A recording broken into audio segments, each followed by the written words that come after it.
Hello, everybody. My name is Mr. Martha. I will be your son or daughter's math teacher for the current school year here at Southwest High School. I currently teach AP Calculus and also teach IM1 and the IM1 bilingual.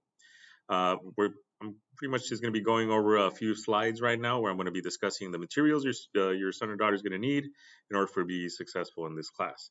All students are required now to bring a computer, so make sure that your son or daughter always has their laptop fully charged and ready to go pretty much when they come to school.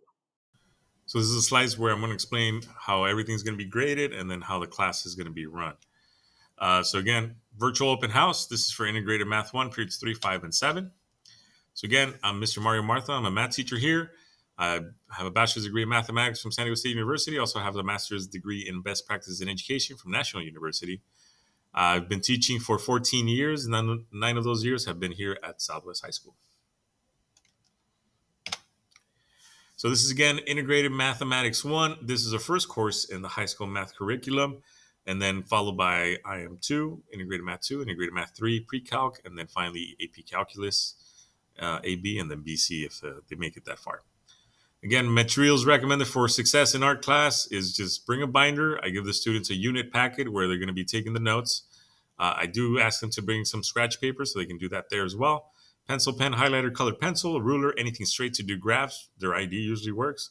Tables if needed. Graph paper useful but not required. And then they can also use Desmos, which is an online calculator, just desmos.com. And then again, students do not need to buy a calculator for this course. And most of the students now have a phone, which also has a very powerful calculator.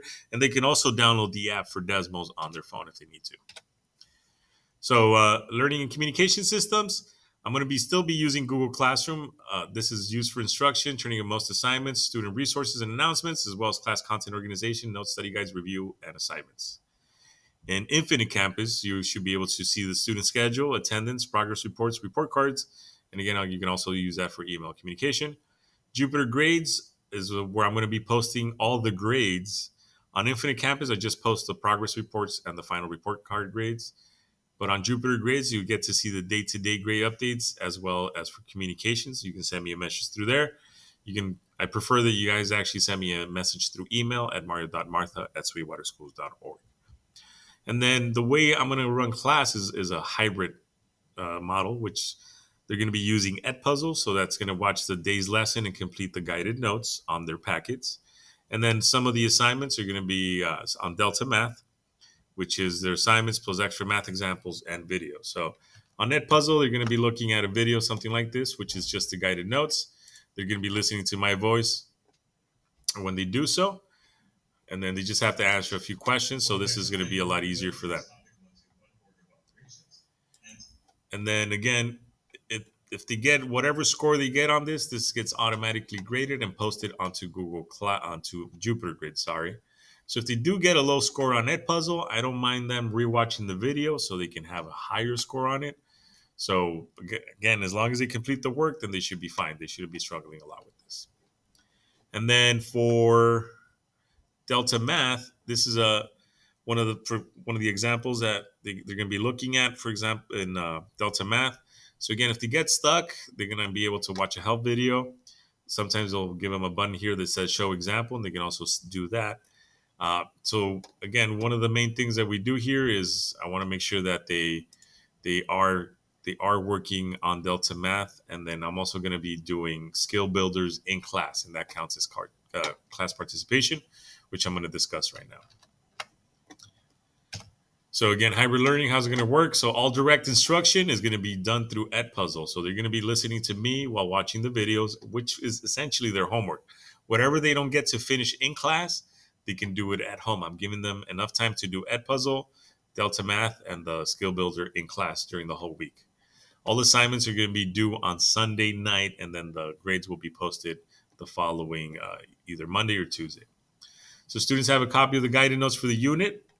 After a student has finished watching the videos and completed their notes, they are required to complete the practice for the given topic, which is on Delta Math or some of the skill builders in class.